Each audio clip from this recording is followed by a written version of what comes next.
Hello everyone, welcome back to study with Namrata Pandey. मैं हूं आपके साथ नम्रता पांडे। ये सीडीपी है, बाल विकास सीटेट को लेकर के पेपर 1 पेपर 2 दोनों के लिए ये काम में आने वाला है। और अभी 2-4 दिन पहले मेरा तीसरा नंबर टॉपिक आया था और दीपावली छठ के लिए मैंने फिर क्लास लेना छोड़ दिया था। ये आपका टॉपिक नंबर 4 है। मेरे चैनल पर अगर आप लोग जाएंगे तो प्लेलिस्ट में आपको बाल विकास एवं शिक्षा शास्त्र का एक प्लेलिस्ट मिलेगा। उसमें जितना भी मैंने ये सीडीपी से जुड़ा हुआ टॉपिक बताया है सब कुछ आपको मिल जाएगा। और जैसे कि एक टॉपिक है, जैसे आज का 4 नंबर टॉपिक है आपका समाजीकरण की प्रक्रिया। तो जैसे आज मैं इस टॉपिक को बताती हूँ, फिर अगले दिन इसी से जुड़ा हुआ 25-30 प्रश्न देती हूँ और इसी के अंदर टोटल आपको 23 टॉपिक पढ़ना होता है सीडीपी में। और ये कौन कौन सा टॉपिक है ये सारा चीज़ मैंने डिटेल में आपको बताया है। तो आप लोगों में से जो पुराने हैं उनको तो सब कुछ पता है, जो नए हैं वो एक बार प्लेलिस्ट चेक कर लीजिएगा, उनको सीडीपी से जुड़ा हुआ सारा टॉपिक मिल जाएगा और आपको ये समझ में आ जाएगा कि टोटल कितना और कौन कौन सा टॉपिक आपको पढ़ना है। उसी के अंदर अब तक में जो प्रश्न पूछा गया है उसी के अंदर पूछा गया है, तो आप एक बार प्लेलिस्ट चेक कर लीजिएगा। बाकी मैंने पीछे का जितना भी क्लास लिया है 3 टॉपिक अभी तक मैंने कवर करवाया है, तो 3 दूना 6 वीडियो आपका सीडीपी से जुड़ा हुआ मिलेगा आपको। जैसे कि एक टॉपिक हुआ तो उसका प्रश्न उत्तर और बाकी 7-8 वीडियो टोटल मिलेंगे, जिसमें कि एक वीडियो में मैंने बताया है कौन कौन सा टॉपिक आपको पढ़ना है, कैसे पढ़ना है। बाकी जिनका सामाजिक अध्ययन है पेपर 2 वाले के लिए, तो उनको काफ़ी कुछ यानी कि 80-90% मैंने क्लियर कर दिया है, बिल्कुल बुक से डिटेल में पढ़ाया है, तो वो भी आपको प्लेलिस्ट में मिल जाएगा। आप लोगों में से कुछ लोग कह रहे थे पेपर 1 के लिए मैथ बताने के लिए, तो आप लोग अधिक से अधिक कमेंट्स करिएगा, तो मैं वो भी आप लोगों को ज़रूर हेल्प करूँगी जहाँ तक संभव होगा, क्योंकि पेपर 1 में मैथ ही फंसा देता है।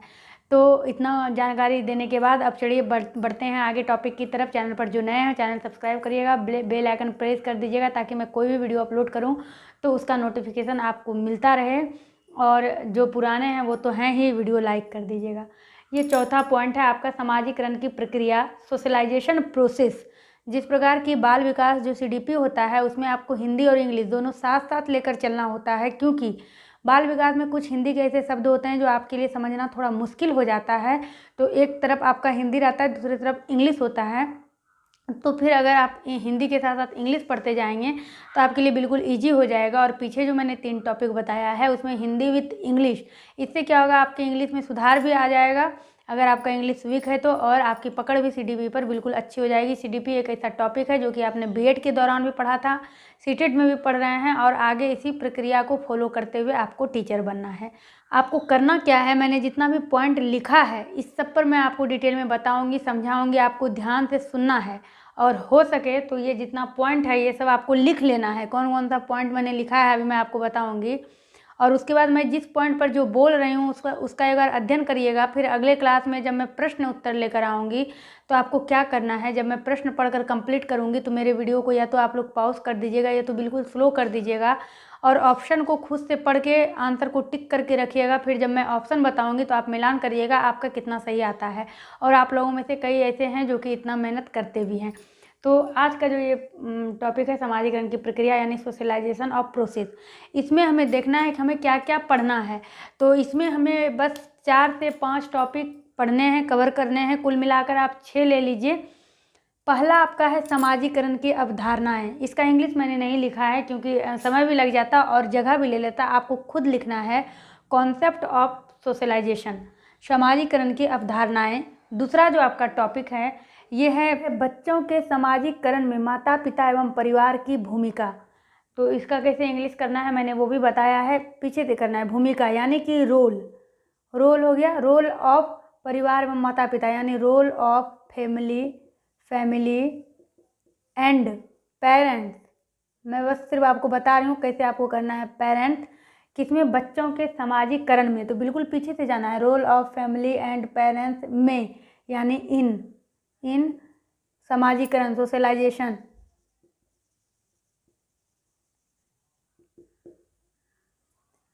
Of children. तो इस तरह से आप सारे लाइन का कर लीजिएगा, और इंग्लिश करना बहुत ज़रूरी है सीडीपी में, इसीलिए मैं बता रही हूँ। तो बच्चों के समाजीकरण में माता पिता एवं परिवार की क्या भूमिका होती है, इस टॉपिक को समझेंगे। उसके बाद तीसरा है बच्चों के समाजीकरण में अध्यापक की भूमिका। फिर इसका इंग्लिश आपको करना है role of teacher in socialization of children, same यही वाला होगा। चौथा नंबर आपका है समाजीकरण में खेल की भूमिका, यानी कि role of play in socialization of children. अगर ऑफ चिल्ड्रन आप नहीं भी करेंगे तो चल सकता है, क्योंकि ये CDP है और बच्चों के समाजीकरण में ही खेल की भूमिका, हालांकि खेल तो बड़े लोग भी खेलते हैं। तो ये है आपका समाजीकरण में खेल की भूमिका। फिर आपका है समाजीकरण के कारक, फैक्टर क्या क्या हैं, समाजीकरण के क्या क्या कारक हैं, यानी किस किस चीज़ों से समाजीकरण हो सकता है।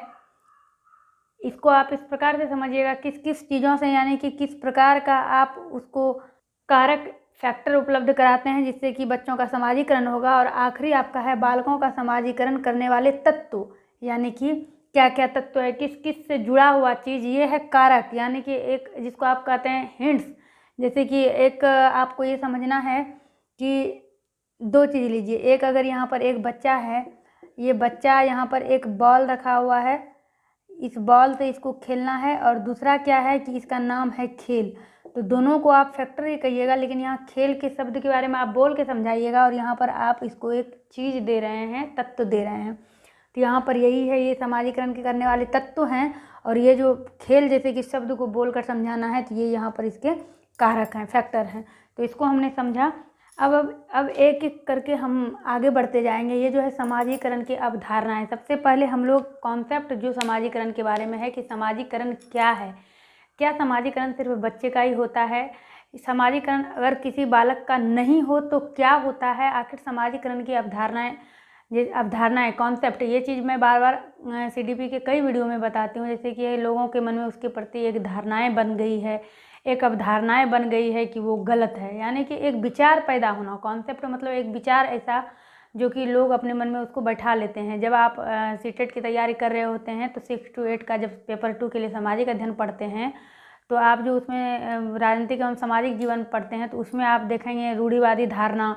तो वो जो धारणाएं होती है वही है ये आपका समाजीकरण की अवधारणाएं, यानी कि कॉन्सेप्ट। तो समाजीकरण क्या है? तो एक नवजात शिशु, मैं जो भी बोलूँगी बिल्कुल ध्यान से समझिएगा, क्योंकि ये 1, 2 और ये तीनों टॉपिक आपको कवर करते हुए नजर आएगा, तो ध्यान से समझिएगा। एक नवजात शिशु है, वो बिल्कुल छोटा सा है, तो उसे ये भी समझदारी नहीं है कि मेरे माँ बाप कौन है, माँ बाप के ऊपर जो परिवार होते हैं तो मेरे परिवार कौन है, या परिवार कौन है, परिवार से ऊपर उठ के घर क्या होता है, परिवार क्या, समाज क्या होता है, गांव क्या होता है, नगर क्या होता है, देश दुनिया क्या होता है। उस बच्चे को कुछ भी नहीं पता है। स्टार्टिंग पॉइंट जो शुरू से हम लोग जानते हैं, बच्चे की प्रथम पाठशाला उसका परिवार होता है। तो बच्चे को उस समय, नवजात बच्चे को ये भी नहीं पता होता है कि माँ बाप कौन है। तो उस बच्चे का जब तक समाजीकरण नहीं होगा तो वो एक सामाजिक इंसान नहीं बन पाएगा। यानी कि समाजीकरण वो प्रक्रिया है जो व्यक्ति को या किसी नवजात बच्चे को या बच्चे को, चाहे वो किसी भी काल में हो, प्रारंभिक बाल्यकाल में हो, मध्य बालकाल में हो, तो आप ये समझ लीजिए कि समाजीकरण किसी व्यक्ति को एक सामाजिक प्राणी बनाता है। ये समझाता है कि समाज क्या है, समाज की रूपरेखा क्या है, समाज के रीति रिवाज क्या हैं। ये सामाजिकरण बहुत बड़ी चीज़ होती है। सोशलाइजेशन किसी भी व्यक्ति के जीवन में, जो कि बचपन से ही शुरू होता है। शुरू पहले माँ बाप द्वारा होता है, फिर परिवार द्वारा होता है, फिर अध्यापक द्वारा होता है, फिर खेल उसमें शामिल होता है, और फिर लास्ट में ये आपके समाजीकरण के कारक आ जाते हैं, और फिर ये समाजीकरण को प्रभावित करने वाले तत्व आ जाते हैं। अब यहाँ आपको समझना है कि आप अपने ऊपर एक उदाहरण लेकर देखिएगा। आप किसी ऐसे प्रदेश में चले गए हैं जहाँ पर कि आपके राज्य से, आपके समाज से, आपके जात से, आपके धर्म से जुड़ा हुआ कोई भी व्यक्ति वहाँ नहीं रहता है। आप सिर्फ अकेले वहाँ हैं। दूर दूर तक आपसे जुड़ा हुआ, आपके धर्म से या आपके विचार से, व्यवहार से, रीति रिवाज से जुड़ा हुआ कोई भी घर, कोई भी व्यक्ति नहीं है, और कोई फेस्टिवल आ जाता है तो आप बताइए क्या वो आनंद आपको मिल पाएगा जो हम लोग गांव समाज में अपने अगल बगल मनाते हैं? वो आनंद हमें नहीं आ पाएगा, क्योंकि वहाँ पर हमारा समाज नहीं है। लोग हैं लेकिन वहाँ पर हमारा समाज नहीं है, हमसे मिले जुले लोग नहीं हैं, हमारे धर्म के मिले जुले लोग नहीं हैं, हमारे फेस्टिवल के, त्यौहार के मिले जुले लोग नहीं हैं। तो बिल्कुल अकेलापन सा महसूस होता है। तो यहाँ पर एक समाज की कमी खलती है। आजकल तो लोग कुछ भी बर्थडे सेलिब्रेट करे या कुछ भी करे, वीडियो कॉल पे सब कुछ हो जाता है, फिर भी वो फीलिंग्स नहीं दे सकती है वीडियो कॉल या कोई भी चीज़ जो एक समाज में हमें फीलिंग्स मिलती है कि दीपावली जैसे करते हैं तो चलिए उसके घर में दिया जल गया, अभी रिसेंट में दीपावली हम लोगों ने मनाया है, चलो हम लोग भी ये काम करते हैं। तो ये समाज बहुत बड़ी चीज़ होती है जो कि व्यक्ति को एक सामाजिक प्राणी, एक जीवित प्राणी, एक जिंदा दिली इंसान बनाता है। शैक्षिक समाजशास्त्र के एक विद्वान हैं बोगार्डस, इनके बारे में मैंने पिछले क्लास में भी चर्चा किया था। बोगार्डस ने क्या कहा है कि सामाजिकरण एक ऐसी प्रक्रिया है जिसके द्वारा मनुष्य सामाजिक कल्याण हेतु एक दूसरे से अपना व्यवहार आदान प्रदान करते हैं। अपना व्यवहार यानी कि हम बगल वाले को जान रहे हैं, वहाँ गए, हम बोल रहे हैं, अपने विचार को व्यक्त कर रहे हैं। अब मान लीजिए वो भी अपने विचार को व्यक्त कर रहा है।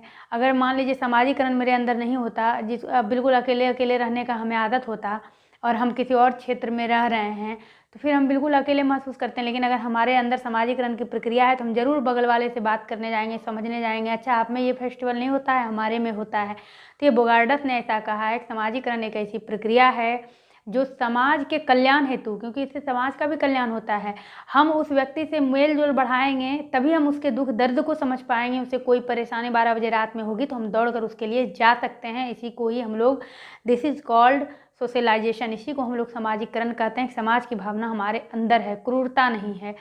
तो ये है आपका सामाजिकरण। तो ये सामाजिकरण की अवधारणाएं हो गई, कॉन्सेप्ट हो गया। अब है बच्चे के सामाजिकरण में माता पिता एवं परिवार की क्या भूमिका है। तो सबसे पहली भूमिका जो है ये माता की ही होती है। जैसे पहले लिखा हुआ है यहाँ पर माता, तो माता की ही होती है। पिता, अब तो आपको पता है, आप लोगों के घर में भी अगर 3-4 साल के कोई बच्चे होंगे तो पिता तो दिन भर ऑफिस में रहते हैं, माँ किसी भी हालात में क्यों ना हो माँ के पास ही वो बच्चा होता है। तो सबसे पहले जो सामाजिकरण बच्चे का होता है माँ के द्वारा होता है, उसके बाद फिर पिता हैं, उसके बाद धीरे धीरे फिर परिवार, धीरे धीरे बच्चों को बताया जाता है कि ये तुम्हारे दादा हैं, दादी हैं, ताऊ हैं, ताई हैं।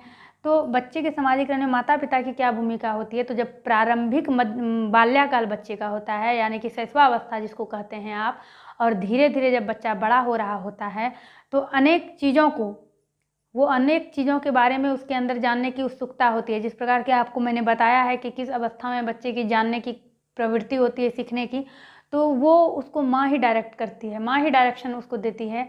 इसको ये कहते हैं, इसको ये कहते हैं, इसको ये। और अगर जब आपके बच्चे 3-4 साल के हो, कोई सवाल पूछे तो उसको गलत आंसर बिल्कुल मत दीजिएगा। आप टाल दीजिए, अच्छा है, लेकिन गलत मत दीजिएगा, क्योंकि उसको वो चीज़ बहुत जल्दी याद हो जाता है।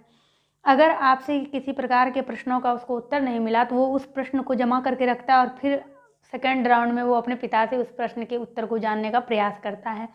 उसके बाद जब वो परिवार में जाता आता है, घुलते मिलते रहता है, तो फिर उसका सामाजिकरण होता है। अब हम लोगों ने छोटे से बच्चे को कहा, अभी 15 दिन पहले दुर्गा पूजा हुआ है, अभी दुर्गा पूजा है, घर में पूजा पाठ हो रहा है, वो देख रहा है। इसके 15 दिन बाद फिर कहते हैं आज दीपावली है, आज जो है लक्ष्मी गणेश की पूजा होती है। उसके दूसरे दिन कहते हैं आज काली पूजा है, कुछ दिन बाद फिर कहते हैं छठ है। तो छोटा सा बच्चा जो प्रारंभिक बाल्यकाल में होता है उसको समझने में थोड़ा सा लगता है कि कौन कौन सा पूजा हो रहा है इतना जल्दी जल्दी। लेकिन जैसे ही वो बच्चा मध्य बाल्यकाल में चला जाता है, यानी कि वो घर से, परिवार से बाहर निकलकर स्कूल की ओर जाना शुरू करता है, तो फिर उसका सामाजिकरण अध्यापक के द्वारा शुरू हो जाता है। यानी कि जब वो स्कूल में पढ़ता है, अध्यापक उसे डायरेक्शन देते हैं कि अब आपका अटेंडेंस बनेगा तो आपको किस प्रकार से बनाना है। अब आपको मैथ पढ़ाया जाएगा तो बच्चा तुरंत मैथ कॉपी निकालेगा, इंग्लिश पढ़ाया जाएगा, इंग्लिश कॉपी निकालेगा। फिर बच्चे को कहा जाएगा कि अब समर वेकेशन है, विंटर वेकेशन है। उसके बाद फिर स्कूल में बच्चे को दुर्गा पूजा की छुट्टी मिलेगी, तो वो माइंड में वो सेट किया हुआ है, अच्छा 10 दिन स्कूल बंद है, दुर्गा पूजा की छुट्टी है। लेकिन वो पूरी तरह समझ नहीं पा रहा है, उसका अच्छे से इस टॉपिक को लेकर सामाजिकरण नहीं हुआ है, क्योंकि वो अभी छोटा है। लेकिन जब घर आता है तो घर में भी बार बार लोगों को, परिवार को, माता पिता को बोलते सुन रहा है, दुर्गा पूजा है, पूजा पाठ होते देख रहा है, फिर उस दोनों बातों को जोड़ने का प्रयास करता है और अपने आप को वो समाज में ढालता है। फिर जब वो बाहर निकलता है, अपने समुदाय से, बच्चों से, मित्रों से जब मिलता है, वहाँ भी लोग कहते हैं मैं दुर्गा पूजा में मेला घूमने जाऊँगा, नए कपड़े लूँगा, ये लूँगा, फिर वो अपने आप को उस चीज़ में ढालने का प्रयास करता है। अच्छा, एक ऐसा भी फेस्टिवल आता है जबकि स्कूल बंद होता है, जबकि घर में पूजा पाठ होता है, जब लोग घूमने फिरने जाते हैं। तो सबसे पहला है समाजीकरण में माता पिता एवं परिवार की भूमिका। उसके बाद आपके अध्यापक की भूमिका हो गई।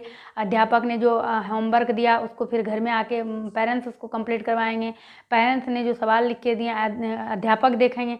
तो इस तरह से बच्चा का मिला जुला समाजीकरण होने लगता है। उसके बाद आ जाता है समाजीकरण में खेल की भूमिका। जब आप बच्चे को खेलने भेजते हैं तो ये एक महत्वपूर्ण भूमिका है खेल की। आजकल देखेंगे बच्चे गेम पर, अगर आप लोगों के भी बच्चे गेम देख रहे हैं मोबाइल में तो बिल्कुल मत देखने दीजिए। उससे सोशलाइजेशन नहीं होगा, समाजीकरण होगा ही नहीं। बच्चा बिल्कुल एकांतवासी हो जाएगा। वो बिल्कुल चाहेगा मुझे एक मोबाइल मिल जाए, कोने में मैं बैठा रहूँ और बस मैं गेम देखता रहूँ। तो वो उससे दूर रखिए। हाँ, थोड़ा आप टीवी दे सकते हैं, क्योंकि उसमें हर टीवी और मोबाइल थोड़ा हट के है। थोड़ा सा गेम देखने से भी माइंड डेवलप होता है, लेकिन ध्यान रहे एक टाइम के अनुसार। ऐसा नहीं कि मैं किसी काम में व्यस्त हूँ, बच्चे को 2-3 घंटे के लिए पकड़ा दिया। नहीं, टीवी जिस तरह बड़े लोगों के लिए ज़रूरत की चीज़ें हैं, उसी तरह बच्चों को भी चाहिए, वो भी गेम देखेगा। क्योंकि बड़े लोग आजकल बच्चे को उतना समय दे नहीं पाते हैं। आप उसको टीवी वगैरह भी नहीं दीजिएगा तो फिर वो बोर हो जाएगा। फिर जो ये टॉपिक आएगा आपका पालन पोषण, उस शब्द से जुड़ते हुए नज़र आएगा। यहाँ पर हम लोग उस चीज़ों की चर्चा करेंगे। खेल क्या होता है? जब बच्चा आउटडोर गेम खेलने जाएगा, सबसे पहले वो समुदाय में जाएगा। देखिएगा, ये जो टॉपिक है समाजीकरण की प्रक्रिया, और जितना यहाँ पे लिखा हुआ है, जैसे समाजीकरण के कारक कौन कौन से हैं, पालन पोषण हो गए, या सहानुभूति, सहकारिता, या फिर आपका सामाजिक शिक्षण। यहाँ पर ही आप जैसे देखेंगे ये समुदाय। तो अभी जिस पर हम बात करेंगे ये समुदाय आएगा कि जब खेलने बच्चा जाएगा तो अपना समुदाय यानी कि कम्युनिटी में जब ये बच्चा जाएगा, देखिएगा मेरे तरह ही कुछ बच्चे हैं जो नया जाएगा। अच्छा, इसने फुटबॉल को फुट से मारा है, फुट से प्ले किया है, मुझे भी मारना है। अच्छा, इस बॉल को वहाँ जाने के बाद ये गेम ओवर हो जाता है या फिर वो बच्चा आउट हो जाता है, इसका मतलब ये आउट है। धीरे धीरे जब वो बच्चों के साथ खेलना शुरू करेगा तो ये समाजीकरण उसका हो रहा है, 4 बच्चों से मिल रहा है, बोलना वो सीख रहा है, गलत क्या है सही क्या है, हार जीत वो सीख रहा है। जब वो हारता है तो फिर वो आक्रामकता नहीं दिखाता है कि नहीं मैं हार नहीं सकता, मैं जीता हूँ। इस तरह के जो बच्चे होते हैं जो आक्रामक हो जाते हैं, मैं हार ही नहीं सकता, मारपीट करने वाले होते हैं, तो उसका जो ये पालन पोषण है आपका, फॉस्टरिंग एंड नरिशमेंट, इसका प्रभाव वहाँ दिखता है कि आप बच्चे को किस तरह से पाल पोस रहे हैं। उसका वो चीज़ बाहर में आपको दिखेगा। तो खेल में जो है महत्वपूर्ण भूमिका है, वो ये स्वीकारना सीख जाता है कि नहीं अभी मैं हारा हूँ, ठीक है चलो एक राउंड और खेलते हैं, अगली बार देखते हैं कौन जीतता है, एक उत्साह लेकर। अच्छा चलो ऐसे मैंने किया इसीलिए मैं हार गया, चलो अगले राउंड खेलते हैं, देखते हैं क्या होता है। अब सारे बच्चे उसके साथ खेल रहे हैं और इससे और क्या होता है कि मानसिक शारीरिक विकास होता है, दौड़ धूप करेगा, मसल्स वगैरह बनते हैं, मानसिक विकास होता है, कैच करता है किसी के बात को। अगर मैंने ये बॉल मारा, वहाँ तो एम्पायर नहीं है, लेकिन जो बच्चे आपस में ही सब कुछ बनते हैं, अच्छा मैंने मारा अब वो क्या बोला, यानी बिल्कुल कॉन्शियस रहता है, चारों तरफ उसका ध्यान रहता है। और सहन शक्ति की भी भावना अंदर पैदा होती है कि मैं हारा हूँ तो मैं हारा हूँ, फिर से खेलेंगे। तो ये खेल की भूमिका महत्वपूर्ण है। अभी तो आप NCF पढ़ेंगे तो उसमें भी ये दिया हुआ है, उसमें भी ये आपको पढ़ना होता है। तो ये 4 चीज़ आपने इसको समझ लिया है कि ये चीज़ क्या है और बिल्कुल डिटेल में समझा है। इससे बेहतर आप, ज़रूरी नहीं है कि हर चीज़ को बच्चे की तरह हम लोग उसकी परिभाषा ही लिखें, समझना बहुत बड़ी चीज़ है, आप क्या समझ रहे हैं। अब आते हैं समाजीकरण के कारक में। पहला नंबर आपका है पालन पोषण। आप बिल्कुल इसको इंग्लिश के साथ लिखिएगा, पालन पोषण। बच्चे के समाजीकरण में ये टॉपिक जो है महत्वपूर्ण भूमिका निर्वाह करती है। बच्चे का समाजीकरण अगर हो रहा है तो उसमें पालन पोषण उसका किस प्रकार से हुआ है। अगर एक बच्चा अकेला घर में है, वो कोई भी चीज़ अगर बोल रहा है और हम लोग अपना इरिटेशन उस पर निकालें, उसके हर बात को झुंझला कर जवाब दें, उस पर ध्यान न दें, तो फिर बच्चा उसी चीज़ करने लगता है। धीरे धीरे वो भी उसी तरह से चिड़ कर जवाब देने वाला हो जाता है। दूसरी बात, अगर बच्चे को हर चीज़ छूने में आप डांटेंगे, ये तोड़ दिया, ये मत छुओ, वो टूट जाएगा, वो करेगा, तो बच्चे का इस पर बिल्कुल गहरा असर होता है। क्योंकि हम लोग चाइल्ड डेवलपमेंट पढ़ रहे हैं तो बहुत महत्वपूर्ण चीज़ों को हम आपके साथ शेयर कर रहे हैं, तो बच्चे के मन में डर की भावना हो जाती है। अब यही बच्चा निकल के बाहर गया, बाहर जब गया वो समुदाय में भीड़ में खेलने, बच्चों के ग्रुप में सारे बच्चे खुश होकर खेल रहे हैं, दौड़ रहे हैं, लेकिन उसे दौड़ने की भी हिम्मत नहीं है। उसे एक डर सा है कि मेरे पिताजी यहाँ खड़े हैं या मेरी माँ खड़ी है, मैं कुछ गलती करूँगा तो ये डांटेगी। या फिर अगर वो हार भी गया है या जीत भी गया है तो उसके मन में एक भय बना हुआ है कि अगर मैं बोलूँगा तो कहीं मुझे ये लोग डांटने ना लगे। क्योंकि उसे बाहर में तो नहीं डांटा गया है, लेकिन वो घर में हर बात में उसको डांटा जाता है, इसलिए उसके मन में एक प्रकार का ये कॉन्सेप्ट बन गया है, ये धारणाएं बन गई है कि मैं ये काम करूँगा तो हो सकता है इसके लिए मुझे सुनना पड़े। तो पालन पोषण की जो भूमिका है ये समाजीकरण में महत्वपूर्ण रोल प्ले करती है। जैसा उसका पालन पोषण होगा उसी तरह उसका समाजीकरण होगा। दूसरा है सहानुभूति। अब जब बच्चा शैशवावस्था में होता है तो वो बिल्कुल अपने माँ बाप पर, पेरेंट्स पर या किसी अन्य दूसरे पर निर्भर करता है। उसकी हर ज़रूरत पूरी हो जाती है। बच्चा है, आपने उसको भूख लगी, आपने खिला दिया, उसे कोई चीज़ चाहिए, आपने दे दिया, उसे खेलना है, आपने खिलौना आगे में रख दिया। लेकिन ये महत्वपूर्ण नहीं है। महत्वपूर्ण है कि बच्चा आपसे सिंपैथी चाहता है, वो आपसे अच्छा व्यवहार भी चाहता है। आप उसको खाना भी दीजिए, अब तो आजकल इतने पेरेंट्स बिजी हो गए हैं कि बच्चे को समय देने का फुर्सत ही नहीं मिलता है, किस तरह समय निकल जाता है। पेरेंट्स की भी कोई गलती नहीं होती है क्योंकि इतना काम करना पड़ता है। अब बच्चे को आप खिला तो देते हैं, जो होमवर्क मिला करवा तो देते हैं, लेकिन उससे आपने सहानुभूति नहीं जताया जिसकी वो आपसे उम्मीद रखता है कि आप उससे प्यार से बोलें, उसे पुचकारें। तो ये सहानुभूति भी जो है महत्वपूर्ण रोल, जिस तरह से पालन पोषण है उसी प्रकार सहानुभूति भी सामाजिकरण में महत्वपूर्ण रोल प्ले करता है। अब बच्चे को घर में प्यार मिला नहीं, सिंपैथी मिला नहीं, तो वो बाहर कहीं जाएगा, किसी बच्चे को देखेगा कि उसकी माँ उसको प्यार कर रही है, तो वो बिल्कुल इस नज़रिए से देखेगा कि मेरी भी माँ मुझे करे। तो सबसे पहला जो चीज़ आप देख रहे हैं, हर बात को पॉइंट करके घर पर ही लेकर जाया जा रहा है। माता पिता परिवार बच्चे को किस प्रकार रख रहे हैं, उसी प्रकार बच्चा बाहर में जाकर होता है। और इन सब चीज़ों का समाजीकरण में महत्वपूर्ण भूमिका है। तीसरा है आपका सहकारिता, जिसको कि आप कहते हैं कोऑपरेशन, दूसरे को कोऑपरेशन करना, यानी सहकारिता की भावना। पहले बच्चा स्कूल जा रहा है, वो नया नया है बच्चा स्कूल में, अब वो देख रहा है कि मेरे पास ये कलर करने वाला नहीं है, तो एक बच्चा उसको दे दिया येलो कलर का, दूसरे दिन दूसरा बच्चा दे दिया ग्रीन कलर का, तीसरे दिन तीसरा बच्चा दे दिया, चौथे दिन उसके पेरेंट्स ने उसको खरीद कर सारा दे दिया, और पांचवा बच्चा कोई एक नहीं लाया है, तो इसके मन में ये भावना आ गई है कि उसे आज मैं दे देता हूँ, क्योंकि बाकी पिछले 3 दिन मुझे 3 लोग बच्चों ने दिया था। तो ये भी समाजीकरण की बहुत बड़ी भूमिका है, जो कि समाजीकरण में बिल्कुल एक संगठित बच्चे को बनाए रखता है, एक दूसरे से जोड़े रखता है। चौथा है आपका निर्देश। निर्देश क्या है, तो आप देखेंगे बच्चे वही काम करेंगे जिसको आप कहेंगे करने के लिए। हालांकि बच्चे को क्रिएटिव माइंड भी होना चाहिए, तोड़कर जोड़ना, जोड़कर तोड़ना भी बच्चे को सीखना चाहिए। कई मनोवैज्ञानिक ने तरह तरह की बातें कही है, लेकिन मैक्सिमम आप बच्चे को देखेंगे जब आपका बच्चा थोड़ा सा मध्य बाल्यकाल में प्रवेश करने लगेगा, तो आप कहेंगे आप होमवर्क पूरा करिए, वो बैठकर होमवर्क पूरा करेगा। ठीक है, अब आप टीवी देख लीजिए, वो देख लेगा। 1 घंटा आपने देख लिया, टीवी बंद करिए, वो कर लेगा। बाहर नहीं जाना है, बालकनी नहीं जाना है, वो नहीं जाएगा। तो ये निर्देश जो है बच्चे को, ये जैसे आपने देखा पालन पोषण सहानुभूति सहकारिता, वो वैसा नहीं है। निर्देश की बच्चे को आवश्यकता होती है, बिना निर्देश के बच्चे आगे नहीं बढ़ पाएंगे। बच्चे को निर्देश देना जरूरी होता है, क्योंकि ये निर्देश बच्चे के सही दिशा की ओर ले जाने के लिए ये निर्देश होता है। गलत नहीं होता है, बच्चे को हम गलत नहीं सिखा रहे हैं, और बिना निर्देश के, बिना डायरेक्शन के बच्चे आगे नहीं बढ़ पाते हैं। तो निर्देश भी समाजीकरण में एक महत्वपूर्ण भूमिका अदा करती है। उसके बाद है आपका आत्मीकरण, यानी आइडेंटिफिकेशन, आत्मीकरण। तो आत्मीकरण क्या है, तो बालक के साथ जो भी अच्छा व्यवहार करता है, माँ तो करेगी, पिताजी करेंगे, परिवार करेंगे, तो बच्चा उसे ही अपना समझने लगता है, यानी अपना आइडेंटिफिकेशन वो समझने लगता है। ये मुझे प्यार करते हैं तो ये मुझे जो कहेंगे वो मैं करूँगा। तो ये जो आत्मीकरण है, यानी कि जो बच्चे को प्यार कर रहा है, बच्चा उसी के निर्देशों का पालन करने लगेगा। तो एक शब्द दूसरे शब्द से मिलता हुआ नजर आ रहा है। उसके बाद है आपका अनुकरण। तो अनुकरण क्या हुआ, अनुकरण यहाँ देख रहे हैं आप, इमिटेशन। बच्चा अपने घर में, परिवार में, माता पिता को, समाज में जैसा व्यवहार करता देखेगा, बच्चा वही अनुकरण करने लगता है। इसीलिए कहा जाता है घर में अगर छोटा बच्चा हो तो आप लड़ाई झगड़ा मत करिए, जोर से मत बोलिए, क्योंकि फिर आप बच्चे को नहीं डरा सकते हैं, बच्चे को नहीं समझा सकते हैं कि आप जोर से मत बोलो। हो सकता है वो आपको पलटा के कह दे आप भी तो जोर से ही बोल रहे थे, आपने तो ऐसा। अभी ऐसा होता है, रिसेंट में मैं अपने बच्चे को अगर राइटिंग देती हूँ लिखने के लिए, तो हम लोगों का थोड़ा फास्ट लिखने का आदत है, तो बी या सी या जी किसी तरह से ऐसे ऊपर ज़्यादा टर्न हो जाता है, क्योंकि वो तो अभी छोटे छोटे बिंदु को, पॉइंट को जोड़कर लिखना सीख रहा है। तो वो बोलेगा तुमने तो गलत लिख दिया, गलत मुझे पढ़ाते क्यों, क्यों पढ़ाती हो, मतलब कि ऐसे होता है, तुमने ऐसे क्यों लिखा, क्योंकि बच्चा तो अभी धीरे धीरे उस चीज़ को सीख रहा है। अब मैं तो गलत बताऊंगी नहीं, मैं तो सोचती हूँ चलो मेरा कंप्लीट हो गया, क्योंकि हमें तो फास्ट लिखने का आदत है। लेकिन फिर हम अपने आप को जो है अपना आत्मीकरण बच्चे के अनुसार करते हैं, जिस तरह वो लिखता है फिर उस तरह उसको लिखने देते हैं।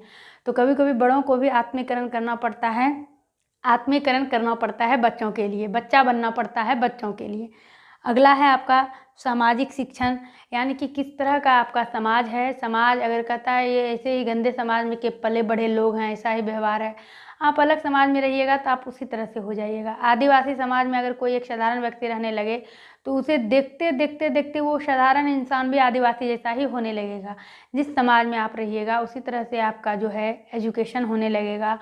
तो सामाजिकरण में सामाजिक शिक्षण भी बहुत बड़ी भूमिका रखती है। ये किस प्रकार के समाज से आते हैं, इसका ये अच्छे समाज में रहता है, तो सामाजिक शिक्षण भी बहुत महत्वपूर्ण भूमिका है। और उसके बाद है आपका पुरस्कार एवं दंड। ये सामाजिकरण में जो है अवार्ड एंड पनिशमेंट, इसका बच्चों के सामाजिकरण में महत्वपूर्ण भूमिका है।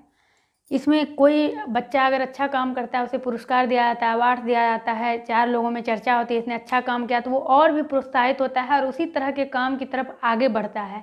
वहीं पर अगर कोई दूसरा बच्चा कोई गलत काम कर देता है तो उसे दंड दिया जाता है। तो दंड देने से उसके मन में भय होता है। भय से क्या होता है कि उसके अंदर बदलाव आता है कि नहीं, अब मैं ये काम दोबारा नहीं करूँगा, क्योंकि उसके मन में भय है कि अब मैं दोबारा इस काम को नहीं करूँगा, मुझे दंड मिलता है। तो बच्चे में ये जो बदलाव है, यानी बच्चे का ये सामाजिकरण, ये भी सामाजिकरण के एक महत्वपूर्ण कारक हैं, ये पुरस्कार और दंड। तो ये थे आपके सामाजिकरण के कारक। अब है आपका बालकों का सामाजिकरण करने वाले तत्व, इसको देखेंगे। पहला तत्व है आपका वंशानुक्रम, जिसे कि हम लोग कहते हैं जेनेलॉजी। दूसरा है परिवार यानी कि फैमिली। तीसरा है पड़ोस यानी कि नेबरहुड। चौथा है स्कूल। पांचवा है बालक के साथी यानी कि कॉलीग। और छठा है आपका कम्युनिटी यानी समुदाय। सातवां है आपका धर्म।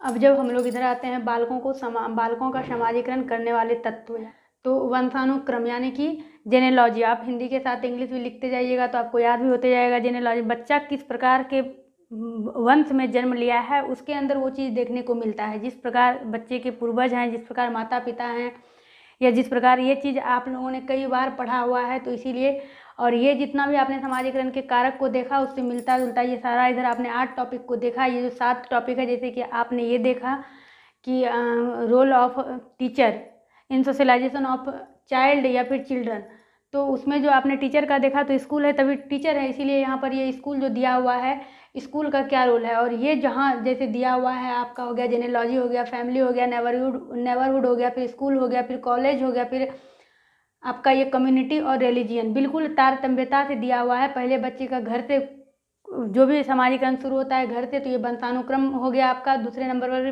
फिर परिवार आता है, परिवार के लोगों का मेल जोल, या फिर परिवार के लोगों में किस प्रकार से किसके साथ कैसा व्यवहार है। अगर छोटा बच्चा ये देख रहा है कि 2 लोगों के बीच में टकराव है, उससे उसको नहीं बोलना है, उसको उसी तरह से डायरेक्ट किया जाता है, तो उसके दिमाग में वही चीज़ फिर घर हो जाता है। तो ये भी बालक के सामाजिकरण को प्रभावित करने वाले तत्व हैं। उसके बाद आपका पड़ोस है कि किस प्रकार पड़ोस में आप अगर 10 घर है तो आप किस घर से आपका संबंध अच्छा है, किस घर के बच्चे से आप अपने बच्चे को बात करने से मना कर रहे हैं। तो ये भी बच्चों के सामाजिकरण में एक महत्वपूर्ण भूमिका अदा करता है। फिर आपका स्कूल आ गया। स्कूल जब बच्चे जाएंगे तो यहाँ पर आपने अध्यापक की भूमिका देखी। यहाँ स्कूल है तभी अध्यापक है, तो स्कूल में भी 4 बच्चों से बच्चे मिल रहे हैं, 4 तरह के बच्चों से, तो उसे वहाँ पर भी उसका सामाजिकरण हो रहा है। उसके बाद जो ये है बालक के साथी, जब बालक अपने ग्रुप में आ जाते हैं तो फिर वो ऊंच नीच का भेदभाव सारा चीज़ वो भूल जाता है और उसका उसी तरह से सामाजिकरण होने लगता है। उसे ये कुछ भी पता नहीं रहता होता है कि वो किस जात से है, किस समाज से है, या फिर किस धर्म से है। तो ये बालक के जो साथी होते हैं, इसमें भी जो बालक के सामाजिकरण में ये भी महत्वपूर्ण भूमिका अदा करती है। और फिर ये समुदाय, बच्चे समझने लगते हैं कि कौन से किस समुदाय से आते हैं। अगर हमारे में ये फेस्टिवल हो रहा है और अन्य किसी और बच्चे में नहीं हो रहा है, तो बच्चों को फिर ये समझने में आने लगता है। और ये जो धर्म है, धीरे धीरे जब बच्चे प्रारंभिक बाल्यकाल से मध्य बाल्यकाल में प्रवेश करने लगते हैं, तो धीरे धीरे उसे सब कुछ समझ में आने लगता है, कौन सा धर्म हमसे जुड़ा हुआ है, कौन सा धर्म हमसे जुड़ा हुआ नहीं है। तो ये सामाजिकरण की जो प्रक्रिया है, सोशलाइजेशन प्रोसेस, ये महत्वपूर्ण टॉपिक है जो कि सीडीपी में इससे महत्वपूर्ण प्रश्न पूछे जाते हैं। तो इसको ध्यान से समझने के बाद कल इस पर ही आधारित 25-30 प्रश्न आपको दिए जाएंगे और किस प्रकार से आपको उत्तर देना है, ये भी मैंने आपको स्टार्टिंग में बता दिया है। तो उम्मीद करते हैं आपके लिए क्लास हेल्पफुल रहा होगा। वीडियो पसंद आए तो लाइक करिएगा, चैनल पर नए हैं सब्सक्राइब करिएगा, कमेंट कर अपनी प्रतिक्रिया दीजिएगा। मिलते हैं आपसे अपने अगली वीडियो में, बने रहिए आप इस चैनल के साथ।